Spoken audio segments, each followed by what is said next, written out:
নাই, তিনি প্রচার করেছেন তরিকত তাসাউফ মারিফাত। মুজাদ্দিদ আল ফেসানি, বাহাউদ্দিন নকশবন্দি, সৈয়দ আহমদ বেরেলি, কারামত আলী জনপুরি, এই মহান মুতাসাউফিন সাধকগণ সুফিবাদের নামে শিরক কুফর শিখায় নাই, মানুষকে তরিকত তাসাউফ শিখায়া তাআল্লুক মা আল্লাহ, আল্লাহর সাথে কিভাবে বন্ধুত্ব করতে হবে সেই সবক দিয়েছে। সুফি হওয়া ভালো। সুফি কি? সুফি মানে সুফ থেকে সুফি। সুফ বলা হয় পশমকে। আল্লাহ বুজুর্গরা আগে পশমের পোশাক পরতো, টাকা বাঁচাইতো, অপচয় রোধ করতে, এই জন্য তাদের কি বলা হতো? সুফি। এই সুফ থেকে সুফি, এরকম সুফি আমি নিজেও। আমিও মাঝে মধ্যে কম্বল পরে স্টেজে যাই। ওটা সুফি না? কম্বলটা পছন্দ না? আমি তো সুফি। সুফির সাথে কোনো দ্বন্দ্ব নাই, কিন্তু সুফিবাদ একটি শিরকি মতবাদ। সুফিবাদ মানে সুফিজম, ইসলাম মানে মতবাদ। তো দিন তো পরিপূর্ণ ইসলাম, এখানে অন্য কোনো মতবাদ কি ঢুকতে পারে? মুসলমান ভালো করে মনে রাখবা, আজকে বাংলাদেশে নতুন মতবাদ এসেছে, এটার নাম পোলারিজম, বহুত্ববাদ। দেশের এখন ক্রান্তিকাল না, তখন পশ্চিমা কিছু দালাল বুদ্ধিজীবী মিডিয়া এই বহুত্ববাদকে প্রচার করতে চাচ্ছে। মুসলমান বহুত্ববাদকে বিশ্বাস করে না, একটা মতবাদকে বিশ্বাস করে, যেটা ইসলামের মতবাদ। বহুত্ববাদ বিশ্বাস করেন? বহুত্ববাদ মানে হচ্ছে আপনি আল্লাহ আল্লাহ বুজুর্গ, আপনি আপনার মতো থাকবেন, জেনাকার জেনা করবে চুপ থাকবেন, চোর চুরি করবে কিছু বলবেন না, মহিলাদের বিয়ে না করে লুচ্চা বদমাশরা পুরুষে পুরুষে বিয়ে করবে, সমকামী, ট্রান্সজেন্ডার, এই সব শিরক কুফর বেদাত লুচ্চামি বদমাশি পশ্চিমাদের হাইওয়ানপনা সব প্রতিষ্ঠিত করা হবে। রাষ্ট্র প্রত্যেককে ঠিকাদারি করবে। এটা হচ্ছে পোলারিজম বা বহুত্ববাদ। মুসলমান খোদার কসম, কোরআনকে ছুঁয়ে বললাম, যদি বহুত্ববাদের এজেন্ডা বাংলাদেশে প্রতিষ্ঠিত হয়, আগামী বাংলাদেশ সেকুলার বাংলাদেশ হবে, মুসলমানের বাংলাদেশ, এই অস্তিত্ব আর খুঁজে পাওয়া যাবে না। বাংলাদেশের স্বাধীনতার মূল স্তম্ভ হচ্ছে চেতনা, ইসলাম এবং মুসলমান। যদি বাংলাদেশে মুসলমান বেশি না হইতো, তো 47 সালে বাংলাদেশ কি পাকিস্তান হতো না ভারত? কথা বলেন। এটা তো জানেন আপনারা, টু নেশন থিওরি, দ্বিজাতি তত্ত্বের ভিত্তিতে দেশ ভাগ হয়েছে না? কথা বলেন। বাংলাদেশে যদি মুসলমান বেশি না হতো, তো বাংলাদেশ কি পাকিস্তান হতো না ভারত? ভারত। যেমন আসাম, আসাম কিন্তু 3 দিন স্বাধীন হয় না। আসাম চাইছিল বাংলাদেশের সাথে থাকতে, না আমরা এমন একজনের নেতা বানাইছিলাম জিন্না সাহেবকে, উনি দিন রাত মদ খেয়ে ঘুমাইতো শুধু। এ মদ খেয়ে টাল ছিল। 3 দিনে আসামের মানুষ ইন্ডিয়ার পতাকা তুলে নাই, অপেক্ষায় ছিল পাকিস্তানের অংশ হবে। সিলেটটাও ছুটে যাচ্ছিল, তৎকালে কিছু আল্লাহ আল্লাহ বুজুর্গের সংগ্রামের কারণে সিলেট বাংলাদেশের অংশ হয়েছে। এগুলো ইতিহাস, এগুলো কি পড়েন, এগুলো পড়লে দেখবেন আপনারা। তো জিন্না সাহেবের ভুলের কারণে আমরা কাশ্মীর হারাইছি, ত্রিপুরা হারাইছি, আসাম হারাইছি, হায়দ্রাবাদ হারাইছি। আর হারাতে চাই না। আমাদের সম্পদ পুনর্দখল করতে চায়। ত্রিপুরা, আসাম, কাশ্মীর আর ভারতের অংশ চাই না। মুসলমানদের রাষ্ট্র হিসেবে স্বীকৃতি পাবে ইনশাআল্লাহ, আজ হোক আর কাল। আমি বর্তমান সরকারকে 3টা পরামর্শ দিয়েছিলাম, আলহামদুলিল্লাহ 3টাই তারা নিয়েছে। আমি বলেছিলাম চিকেন নেককে কেটে 7 সিস্টার স্বাধীন করো। সুর কিন্তু এখন ওই দিকে। বলেছিলাম ভারতের সাথে ব্যবসা বন্ধ করা হোক, বন্ধ হয়েছে। 3 নাম্বারটা নেয় নাই, অপেক্ষায় আছে। আমি বলেছিলাম বাংলাদেশের নতুন নতুন মানচিত্র করতে হবে, ওখানে আমাদের মানচিত্রে আসাম আর ত্রিপুরাকে অন্তর্ভুক্ত করতে হবে। কথা বলে না। যেহেতু বর্তমান সরকারে অনেক সাহসী ব্যক্তি আছে, 14 কোটি মুসলমানের সমর্থন পাবেন। যেভাবে হিন্দুস্তানে মাদ্রাসা বন্ধ করা হচ্ছে, মসজিদকে শহীদ করা হচ্ছে, যুবতী মুসলিম নারীদের ধর্ষণ করা হচ্ছে, প্রতিশোধ হিসেবে আসাম আর ত্রিপুরাকে কেটে স্বাধীন বাংলাদেশের অংশ বানাতে চাই আমরা।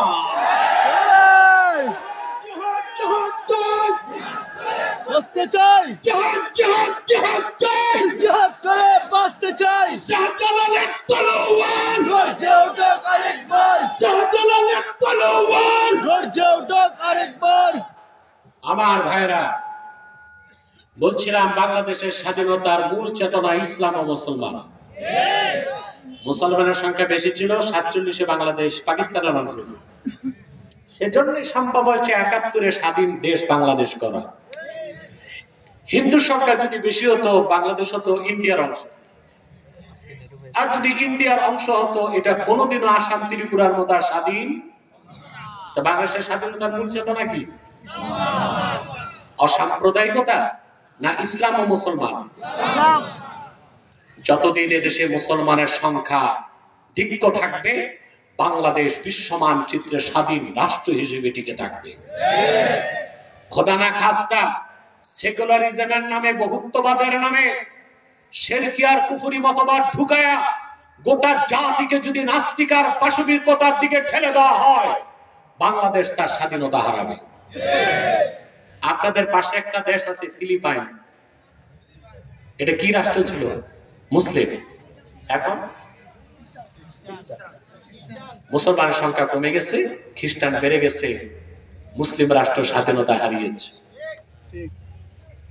কথা বলে না? স্পেন কি ছিল? মুসলিম রাষ্ট্র। খ্রিস্টানের সংখ্যা বেড়ে গেছে, মুসলমান কমে গেছে, মুসলিম রাষ্ট্র স্পেন স্বাধীনতা হারিয়েছে। সুদানের দারফুর মুসলিম অংশ ছিল, খ্রিস্টান বেড়ে গেছে, মুসলমান কমে গেছে, মুসলমান স্বাধীনতা। ইন্দোনেশিয়ার পূর্ব তিমুর মুসলিম রাষ্ট্র, মুসলিম রাষ্ট্রের অংশ ছিল, মুসলমান কমে গেছে, খ্রিস্টান বেড়ে গেছে, পূর্ব তিমুর এখন খ্রিস্টান রাষ্ট্র। অতএব বহুত্ববাদ বা পোলারিজমের মাধ্যমে বাংলাদেশে যে ইসলাম বিরোধী চক্রান্ত বাস্তবায়নের চেষ্টা করছে গুটি কয়েক বুদ্ধিজীবী, জর্জ সরোসের নাপাক ডলারের পয়সা যাদের পেটে ঢুকছে, তা প্রতিহত করতে হবে আপনাদের। নতুবা ঈমানও হারাবেন, দেশ হারাবেন। এক সাগর রক্তের বিনিময়ে তা হতে দেওয়া হবে না বাংলাদেশ। এক্ষেত্রে আপনাদের অবস্থান হবে জিরো টলারেন্স। পারবেন ইনশাআল্লাহ? তাহলে আমার ভাইয়েরা, দ্বীন ইসলামকে গ্রহণ করার পর অন্য কোন মতবাদ মানার সুযোগ, অন্য ধর্ম থেকে কিছু নেবার সুযোগ কেন নাই?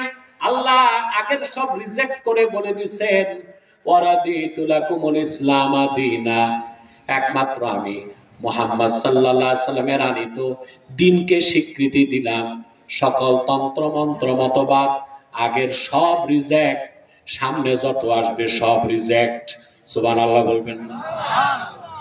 এখন আপনি ইসলাম মানার পর, মুসলিম হবার পর অন্য ধর্ম থেকে ভালো কিছু থাকলেও কি নিতে পারবেন? কথা বলেন। যেমন আলবেনিয়াতে একটা সুফিবাদী দল আছে। কোথায়? আলবেনিয়াতে। এদের নাম বাক্তাশি। কি নাম? বাক্তাশি। এদের যে নেতা ছিল সে ছিল শিয়া, তার নাম ছিল বাক্তাশ। তার অনুসারীরা বাক্তাশি। তারা ইসলাম থেকে কিছু নিয়েছে, খ্রিস্ট ধর্ম থেকে কিছু নিয়েছে। এখন খ্রিস্টান ধর্মে মদ হালাল, এই জন্য মুসলমান নামদারি সুফিবাদী বাক্তাশিরা বলে মুসলমানের জন্য মদ হালাল। এদের নাম কি? বাক্তাশি। আলবেনিয়ার প্রেসিডেন্ট ওটাও বাক্তাশি। সে এখন চাচ্ছে ভ্যাটিকান সিটির মতে সুফিবাদীদেরকে আলবেনিয়াতে একটা ক্ষুদ্র অংশে স্বাধীন রাষ্ট্র বানায় দিবে। এই জন্যই আমি এত মজবুত অবস্থান সুফিবাদের বিপক্ষে, তাসাউফের পক্ষে। আমরা তরিকত, তাসাউফ, পীরি, মুরিদি, হক্কানি আর মারেফতকে স্বাগত জানাই, আর সুফিবাদকে আমরা বলি না। চিল্লায় বলেন সুফিবাদ না। আরো জোরে সুফিবাদ না। সুফিবাদ না। তাসাউফ জিন্দাবাদ। তরিকত তাসাউফ জিন্দাবাদ। ইলমে মারিফাত জিন্দাবাদ। হক্কানি পীর মাশায়েখ জিন্দাবাদ। আমাদের সমস্ত পীর মাশায়েখ যদি এইভাবে কথা বলি আমরা, ইনশাআল্লাহ এই সুফিবাদী ভণ্ডদের চক্রান্ত থেকে দেশ বেঁচে যাবে। এই সুফিবাদী পীর যেগুলো, এগুলো শিয়াদের দালালি করে, আমির মুয়াবিয়াকে গালিগালাজ করে, খাঁটি সুন্নি এজিদকে 100 বার লানত দেয়, কিন্তু হযরত মুয়াবিয়া রাদিয়াল্লাহু তাআলা আনহুর শানে বেয়াদবি করতে পারে না। ওই যে সুফিবাদী ভক্ত, ওরাই শিয়াদের পয়সা খেয়ে হযরত মুয়াবিয়া রাদিয়াল্লাহু তাআলা আনহুর আকাশচুম্বী মর্যাদার বিপক্ষে কথা বলে। এই সুযোগগুলো আপনারা খাঁটি সুন্নিরা দিবেন না। পারবেন ইনশাআল্লাহ? কবুল করুন, মঞ্জুর করুন। তাহলে যে কথা বলে তাফসীরটা শেষ হচ্ছে, মনোযোগ আছে তো? একমাত্র কি মুসলমানের মুক্তির একমাত্র সমাধান কি? কেবলমাত্র ইসলাম, শুধুমাত্র ইসলাম, একমাত্র ইসলাম। ইসলামের বাইরে কোনো কল্যাণ, কোনো ভালো থাকলেও খোঁজার সুযোগ। এখন কেউ বলতে পারেন এটা তো অযৌক্তিক কথা, ইসলাম মানলাম, পাশাপাশি অন্য ধর্মে ভালো কিছু থাকলে নিতে সমস্যা কি? কথা বলেন। আমি একটা উদাহরণ দিই, কথা বলেন। কে কে ঘুমান? হাত উঠান। না, আলহামদুলিল্লাহ অধিকাংশ লোক কনসাস, ঠিক আছে, বেহুশ লোক কম আছে এখানে। আর কয়েক মিনিট, তাহলে আমরা এই আয়াতের অংশ পুরোটা বুঝতে পারবো ইনশাআল্লাহ। ইসলাম গ্রহণের পর অন্য কোন ধর্মতন্ত্র মতবাদ থেকে ভালো কিছু থাকলেও নেওয়া কি যাবে? পৃথিবীতে সবচেয়ে দামি ঔষধ হচ্ছে ক্যান্সারের কেমোথেরাপি, এটা জানেন? আমি দোয়া করি আল্লাহ আমাদের মুসলিম পরিবারের প্রতিটা মানুষকে ক্যান্সার ও দুরারোগ্য ব্যাধি থেকে মুক্ত রাখুন। আমিন। ঘরে কারো ক্যান্সার হলে ওই লোকটাও যায়, সহায় সম্পদ সব যায়। ক্যান্সারের যে কেমোথেরাপি, এটার দাম সবচেয়ে বেশি। আপনি যদি ভালো কেমোথেরাপি কিনেন, এক শিশি জার্মান বা ফ্রান্সের, এক শিশির দাম 1.5 লাখ পৌনে 2 লাখ টাকা। এক শিশি 1.5 লক্ষ টাকা, এক শিশি, একটা ইনজেকশন। এখন মনে করুন আজকে কত তারিখ? 19 তারিখ। ক্যান্সারের ওষুধ কিনছেন, কেমোথেরাপি 1 বোতল, এক শিশি। ওখানে তারিখ দেওয়া ছিল 19 তারিখ রাত 12টা পর্যন্ত ডেট আছে। কথা বলেন। সেই 1.5 লাখ টাকার ঔষধটা মেয়াদ আছে 19 তারিখ রাত 12টা, রাত 1টায় ওই 1 বোতল ওষুধের দাম কত? 1.5 টাকায় কেউ কিনবে? ডেট এক্সপায়ার্ড, মেয়াদ। মুসা নবী যে দিন আল্লাহর কাছ থেকে এনেছিল সেটার মেয়াদ উত্তীর্ণ হয়ে গেছে। ঈসা নবী আল্লাহর কাছ থেকে যে দিন এনেছিল তারও মেয়াদ উত্তীর্ণ হয়ে গেছে। 1500 বছর আগে আখিরি নবী মুহাম্মদ সাল্লাল্লাহু আলাইহি সাল্লামের মাধ্যমে, 1500 বছর আগে আখিরি নবী মুহাম্মদ সাল্লাল্লাহু আলাইহি সাল্লামের মাধ্যমে আল্লাহ যে পরিপূর্ণ দ্বীন ইসলাম দিয়েছেন, এটার মেয়াদ আল্লাহ রেখে দিয়েছেন কিয়ামতের আগ পর্যন্ত। এখন শুধুই ইসলাম, কেবল ইসলাম, একমাত্র ইসলাম। পূর্বের কোন ধর্মের মেয়াদ উত্তীর্ণ ধর্মের ভালো কোনো কিছু নেওয়া যাবে না। যেমন মেয়াদ উত্তীর্ণ ঔষধ যত ভালো হোক শরীরে দেওয়া যায় না। ওয়ারাদিতু লাকুমুল ইসলামা দীনা। সাদাকাল্লাহুল আযীম ওয়া সাদাকা রাসূলুহুন নবিয়্যুল কারীম ওয়া নাহনু আলা যালিকা মিনাশ শাহিদিন ওয়াশ শাকিরিন। আলহামদুলিল্লাহি রাব্বিল আলামিন। ও ইউটিউবার ভাই, বক্কা বক্কা বক্কা,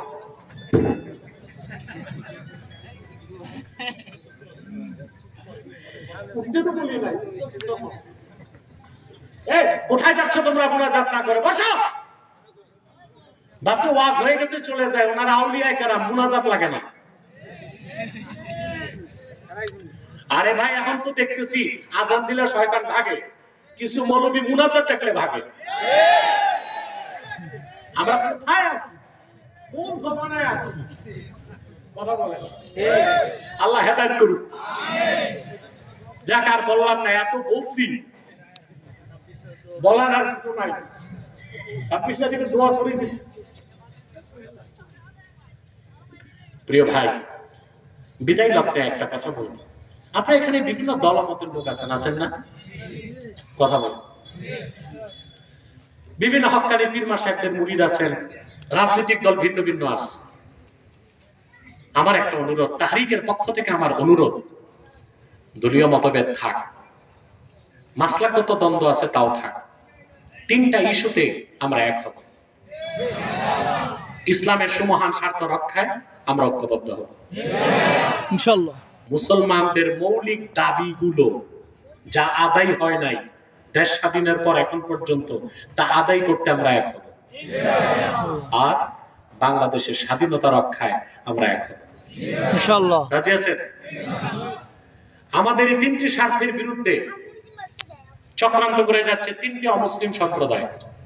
তার মধ্যে সবচেয়ে কুখ্যাত হচ্ছে আকীদা খাতমে নবুওয়াত অস্বীকারী কুখ্যাত কাফের কাদিয়ানী সম্প্রদায়। নিঃসন্দেহে তারা কাফের এবং অমুসলিম।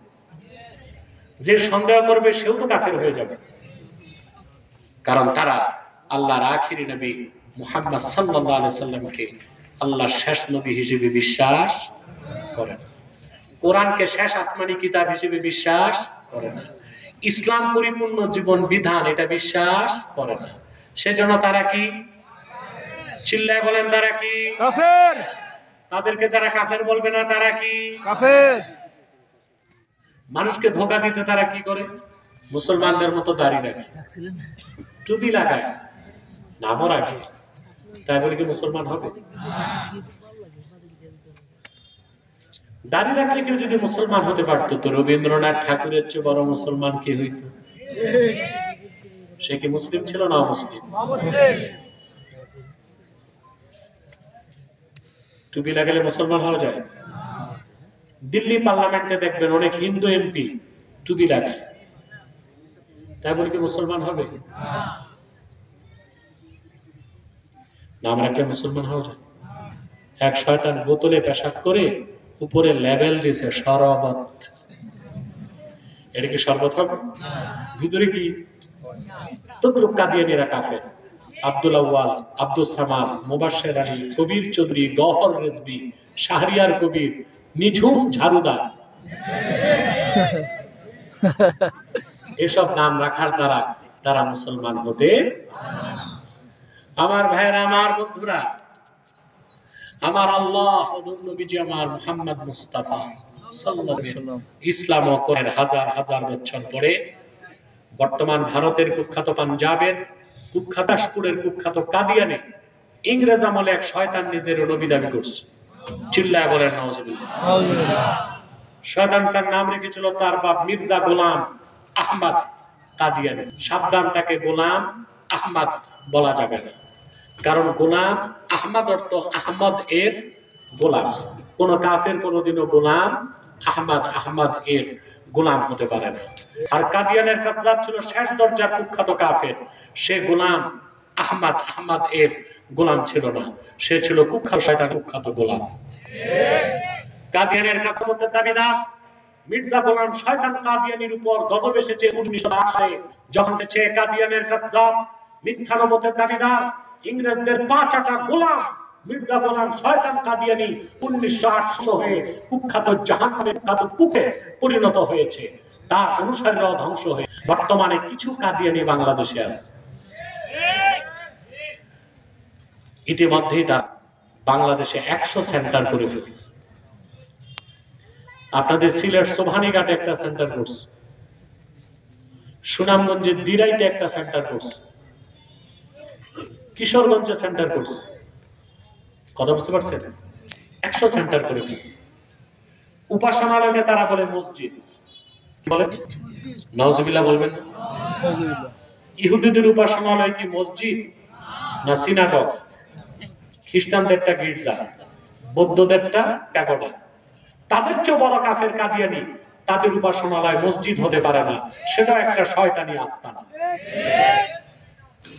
নাম পরিবর্তন করে করে তারা মিথ্যা পরিচয় দেয়। কখনো নিজেদের পরিচয় দেয় আহমদী জামাত, কখনো বলে আহমদিয়া জামাত, কখনো বলে আহমদী সম্প্রদায়, কখনো বলে আহমদিয়া সম্প্রদায়, কখনো বলে আহমদী মুসলিম জামাত, কখনো বলে আহমদিয়া মুসলিম জামাত। সাবধান, যত কাদিয়ানী ছিল আছে থাকবে, তারা কেউ আহমদী জামাত নয়, আহমদিয়া জামাত নয়, আহমদী সম্প্রদায় নয়, আহমদিয়া সম্প্রদায় নয়, আহমদী মুসলিম জামাত নয়। আহমদিয়া মুসলিম জামাত নয়, তারা শয়তানি জামাত, কুখ্যাত জাহান্নামের কুখ্যাত কুকুরের দল। আমাদের সকল দলের একটাই দাবি, অনতি বিলম্বে স্বাধীন বাংলায় শয়তান কাদিয়ানীদেরকে রাষ্ট্রীয়ভাবে অমুসলিম ঘোষণা করতেই হবে, করতেই হবে, করতেই হবে। এই দাবি আদায়ে যদি তাহরিক নবুয়্বত বাংলাদেশের ব্যানারে জান এবং মাল দেবার ডাক আসে, কারা কারা প্রস্তুত আছেন হাত তুলে দেন।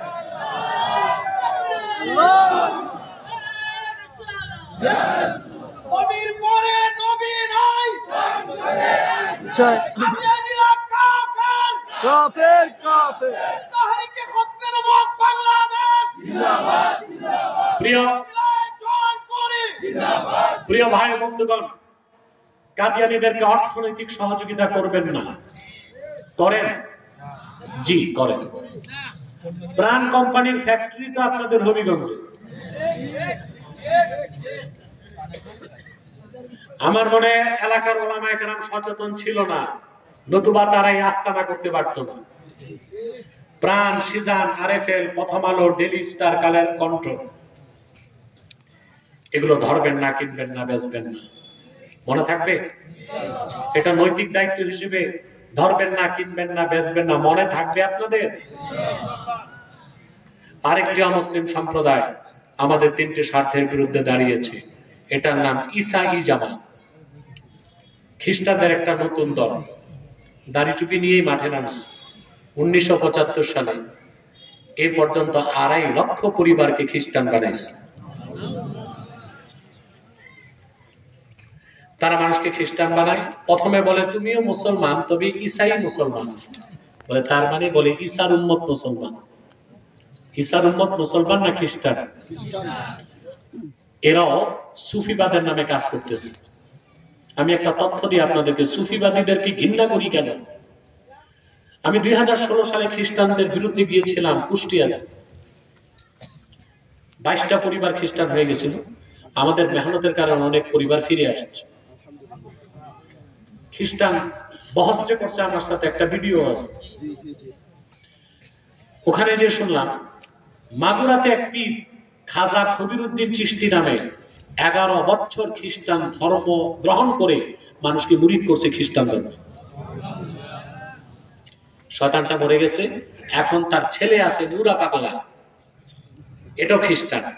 এটা রাজবাড়ী গোয়ালন্দ ঘাটে খানকা দিয়ে বসছে, সুফিবাদের নামে খ্রিস্টান ধর্ম প্রচার করতেছে। এটা হচ্ছে ঈসাই জামাতের চক্রান্ত। এদের ব্যাপারে সাবধান থাকবেন, তার মধ্যে ইনশাআল্লাহ। বিদায় লগ্নে আর একটা ফেরকার কথা বলে দেই, হিজবুত তাওহীদ আছে, সাবধান।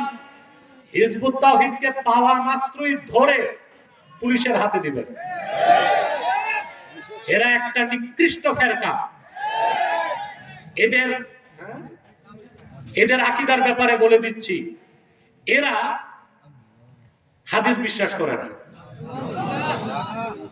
হাদিস অস্বীকারী মুসলমান না কাফের?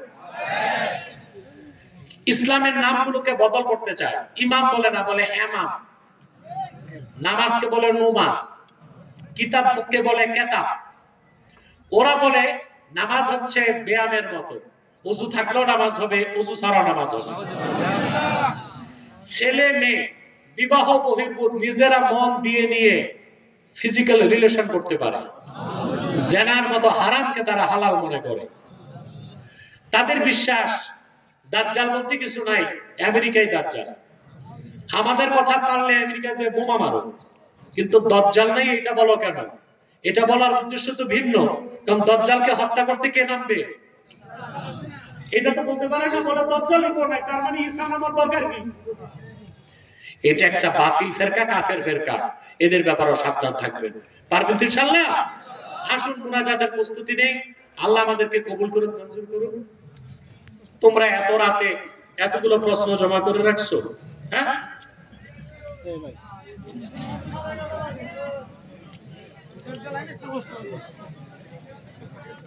না, আপনারা যদি বসেন আমি কষ্ট করবো।